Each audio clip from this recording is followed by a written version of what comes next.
Hello friends, எல்லாத்துக்கும் வணக்கம். இந்த வீடியோவில் என்ன பார்க்க போகிறோம்னா, இந்தியா இன்னும் சில வருடங்களில் வந்து பெரிய வல்லரசு நாடாக வந்து மாறப்போகுது. சிம்பிளாக சொல்ல போனோம்னா, இந்தியா உலக அரங்கில் வந்து பெரிய பணக்கார நாடாக வந்து மாறிக்கிட்டு வருது. அது ஏன், எப்படி, அது என்ன காரணத்துக்காக நான் இவ்வளோ உறுதியாக சொல்கிறேன் அப்படிங்கிறத இந்த வீடியோவில் ஃபுல்லாக பார்க்க போகிறோம். அது மட்டும் இல்லாமல் இந்தியா வளர்ச்சி அடைந்தால் அதோட சேர்ந்து நம்ம எக்கனாமிக் வைஸ் எப்படி வளர்ச்சி அடையணும் அதையும் இந்த வீடியோட எண்டில் சொல்ல போகிறேன். வீடியோ பார்க்குறதுக்கு முன்னாடி ஒரு தம்ஸ் அப் லைக் கொடுத்துட்டு பாருங்க. அது மட்டும் இல்லாமல் வீடியோவை ஸ்கிப் பண்ணாமல் பாருங்க, உங்களுக்கு பயங்கர யூஸ்ஃபுல்லாக இருக்கும் இந்த வீடியோ. வாங்க வீடியோக்குள்ள போகலாம். நம்ம இந்தியாவில் அரசியல் பிரச்சனை, ஒரு பக்கம் மத பிரச்சனை, இன்னொரு பக்கம் ஜாதி பிரச்சனை, இப்படி 1008 பிரச்சனைகள் இருந்தாலும் அப்படியே இன்னொரு பக்கம் இந்தியா உலக லெவலில் வந்து பெரிய வளர்ச்சி அடைஞ்சிட்டு தாங்க போகுது. அதில் எந்த மாற்று கருத்துமே இல்லை. ஏன் அப்படின்னு சொல்கிறேன் அப்படின்னா, அதுக்கான சில உதாரணங்கள் நம்ம கையில் வந்து எவிடன்ஸாகவே இருக்குது. அது என்ன அப்படின்னு பார்த்தீங்கன்னா, உங்களுக்கு ஃபோர்ப்ஸ் பத்திரிகை தெரியும் சரியா? உலக அளவில் ஃபேமஸான பத்திரிகை.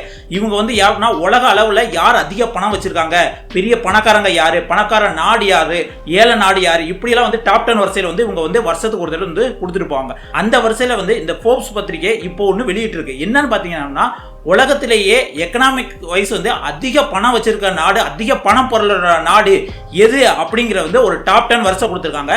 அதுல 5வது பிளேஸ்ல இந்தியா இருக்கு. அப்போனா மீதி ஃபர்ஸ்ட் பிளேஸ்ல யாருக்கு அப்படின்னு பாத்தீங்கன்னா யுஎஸ், அதாவது அமெரிக்கா வந்து ஃபர்ஸ்ட் பிளேஸ்ல இருக்கு. செகண்ட் பிளேஸ்ல சைனா, தேர்ட் பிளேஸ்ல ஜெர்மனி, ஃபோர்த் பிளேஸ்ல ஜப்பான், ஃபிஃப்த் பிளேஸ்ல வந்து இந்தியா. சரி, இப்போ இந்தியா 5th பிளேஸ்ல வந்துருச்சு. இதுக்கு முன்னாடி உள்ள காலங்களில் வந்து 10, 11வது பிளேஸ்ல இருந்திருக்கு.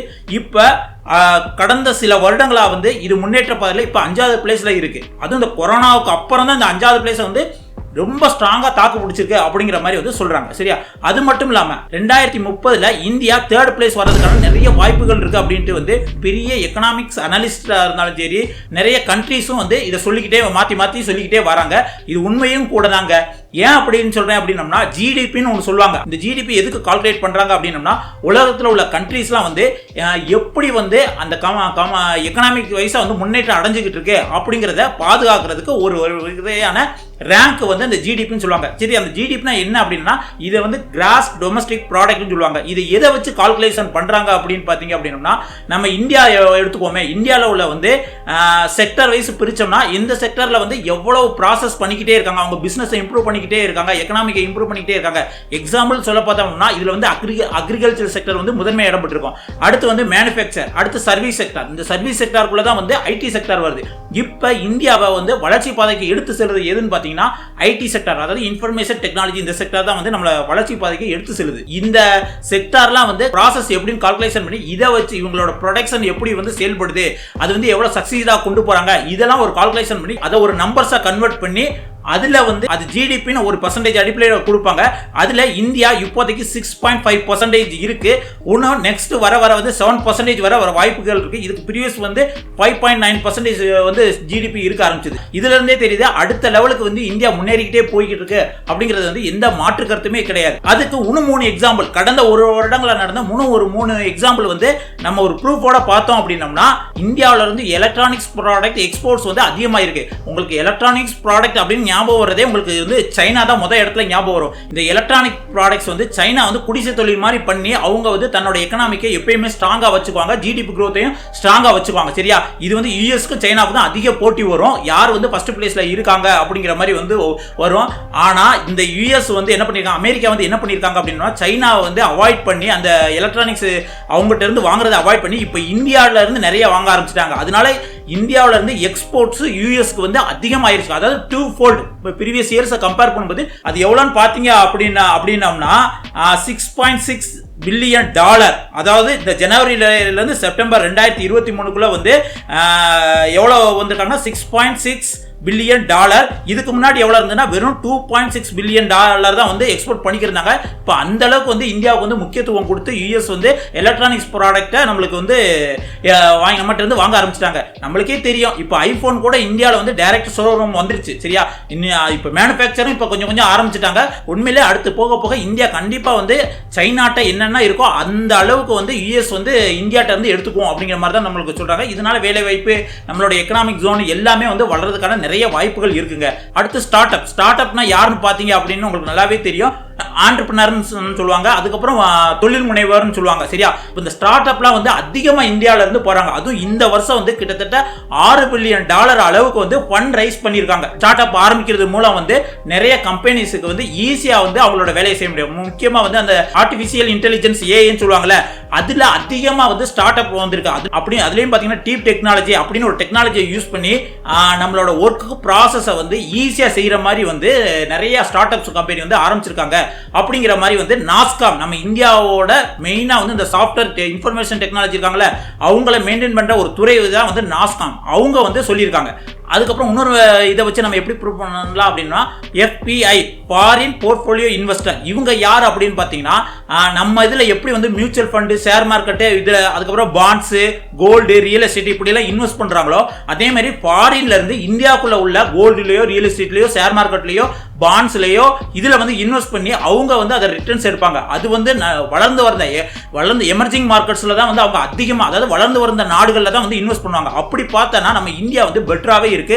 அது எப்படி நம்ம கால்குலேட் பண்றாங்கன்னா, ஒவ்வொரு மாசம் கால்குலேட் பண்ணுவாங்க. அதாவது ஃபாரின் போர்ட்ஃபோலியோ இன்வெஸ்டர் ஒவ்வொரு மாசமும் வந்து எவ்வளவு வந்து இன்வெஸ்ட் பண்ணிருக்காங்க அப்படின்னு பார்த்தோம் அப்படின்னா, அதோட கிராஃப் நம்மளுக்கு நாளுக்கு நாள் ஏறிக்கிட்டு போகுது. கிட்டத்தட்ட ஆவரேஜா மந்த்லி பார்த்தோம்னா 50,000 இருந்து 60,000 கோடி வரை வந்து இவங்க இன்வெஸ்ட் பண்ணிக்கிட்டே வராங்க. சில டைம் அதை வந்து திரும்பவும் எடுத்துருவாங்க. ஏதாவது எக்கனாமிக்ல ஏதாவது ப்ராப்ளம் வந்து வந்தாலோ, இல்ல வந்து இந்த கொரோனா மாதிரி இஷ்யூ வந்ததுன்னா அந்த மாதிரி இடத்துல வந்து எடுத்துருவாங்க. இருந்தாலும் நம்ம எமர்ஜிங் மார்க்கெட்ல மற்ற கண்ட்ரீஸை கம்பேர் பண்ணும்போது இந்தியாவில் அவங்களோட ரிஸ்க் வந்து கம்மியாக தான் இருக்கு. ஈஸியாக வந்து அவங்க வந்து இன்வெஸ்ட் பண்ணுறதுக்கான நிறைய வழிகள் வந்து இந்தியா இப்போ வகுத்து கொடுத்துருக்கு அப்படிங்கிற மாதிரி சொல்லுவாங்க. இதெல்லாம் பார்க்கும்போது என்ன அப்படின்னா, இன்னும் நம்ம சொல்லிட்டே போனோம்னா நிறைய விஷயங்கள் சொல்லலாம் இந்தியா வந்து அடுத்த லெவலுக்கு போகிறதுக்கு அப்படின்னு. இந்த ஒரு 3 விஷயமே வந்து நம்மளுக்கு வந்து பெரிய ப்ரூஃப். அடுத்த ஒரு 5 ஆண்டுகளோ 10 ஆண்டுகளோ இந்தியாவில் மிகப்பெரிய டாப் 3 உலக நாடுகளில் டாப் 3 எக்கனாமிக்ஸில் இந்தியா கண்டிப்பாக வந்து இருக்க போது, அதில் எந்த மாற்று கருத்துமே கிடையாது.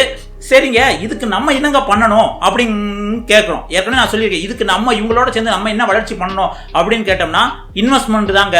சரி, நம்ம என்ன அவ்வளோ பெரிய பணக்காரனா, நம்மளுக்கு என்ன அவ்வளோ இன்வெஸ்ட்மெண்ட் பண்ணி இருந்திருந்தா நான் ஏன் வேலைக்கு போகிறேன் அப்படிங்கிற மாதிரிலாம் நீங்கள் கேட்கலாம். ஒன்றும் கிடையாதுங்க. நீங்கள் வேலைக்கு போடுற சம்பாத்தியம் பண்ணதில்லை 10% 20% மந்த்லி ஒதுக்கி ஏதோ ஒரு இதுல தான் இன்வெஸ்ட் பண்ணுங்கன்னு நான் சொல்ல மாட்டேன். உங்க தகுதிக்கு தகுந்தாப்புல ஒரு இன்வெஸ்ட்மெண்ட். அப்படின்னா என்ன சார் அப்படின்னு நீங்க வேணா கேட்பீங்க. அது வேற ஒன்றும் இல்லைங்க. நீங்க ஒரு 1000 ரூபாய் வந்து ஒரு மந்த்லி மிச்சம் பண்ணி நீங்க உண்டியல்ல போட்டு வைக்கிறீங்களே, உண்டியல்ல போட்டு வச்சா அதே காசு அப்படியே தான் இருக்கும். அது இந்த இன்ஃப்ளேஷன் அதெல்லாம் கால்குலேஷன் அதெல்லாம் நான் அடுத்த வீடியோல சொல்றேன். சரி, அதெல்லாம் எப்படி கால்குலேட் பண்ணணும் அப்படிங்கிறது. அதை விட நீங்க அந்த 1000 ரூபாயை எடுத்துட்டு போய் பேங்க்ல போட்டீங்க அப்படின்னா 4% தருவாங்க. அது உங்களுக்கு பிரயோஜனமா இருக்காது. இதே ஒரு எல்ஐசிலையோ, அதுல எல்ஐசியில் போட்டோம்னா 5 to 6% தருவாங்க. இல்ல வந்து ஏதாவது ஒரு பாண்ட்ஸ்ல போட்டீங்கன்னா ஒரு 7% தருவாங்க. சரியா, இந்த மாதிரி நிறைய இன்வெஸ்ட்மெண்ட். இல்ல கோல்டுல போட்டீங்கன்னா அப்படின்னா உங்களுக்கு இயர்லி கால்குலேஷன் பண்ணா ஒரு 7 to 8% வரை கிடைக்கும். சரியா, இல்ல வந்து பாண்ட்ஸ்ல போட்டாலும் ஒரு 6 to 7% வரை கிடைக்கும். சரியா, வருஷம் வந்து அந்த ஒரு 1000 ரூபாய் போடுறீங்கன்னா அப்படின்னா அடுத்த வருஷம் வந்து ஒரு 1070 ரூபாய் உங்களுக்கு கிடைக்கும். அது என்னடா வெறும் 1000 ரூபாய்க்கு 70 ரூபாய்க்காகவா நான் இவ்வளவு பண்ணோம் அப்படி கால்குலேஷன் பண்ணாங்க.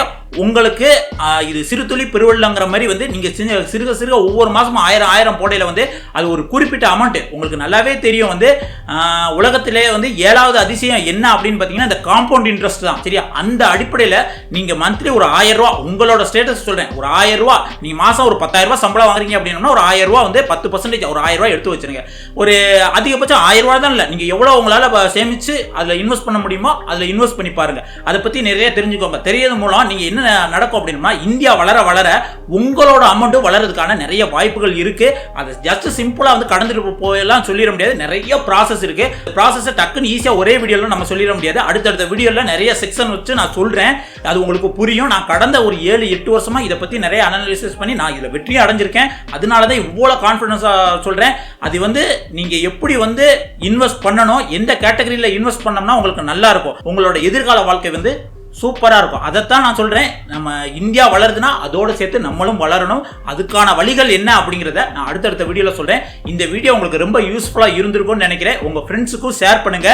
இதை தவிர உங்களுக்கு எது சம்பந்தமான வந்து அடுத்த வீடியோ முக்கியமா வந்து எக்கனாமிக்ஸ், ஷேர் மார்க்கெட், இன்வெஸ்ட்மெண்ட், அதுக்கடுத்து வந்து mutual fund, bonds, gold, real estate, இதை பத்தி அடுத்த வீடியோ எதை பத்தி போடணும் அப்படிங்கிறத மறக்காம கமெண்ட்ல சொல்லுங்க. இதோட நிறைய குறைகள் இருந்தாலும் கமெண்ட்ல சொல்லுங்க. இப்போதைக்கு உங்கள்கிட்ட இருந்து விடைபெறுவது உங்கள் வாசன். நன்றி, வணக்கம் நண்பர்களே.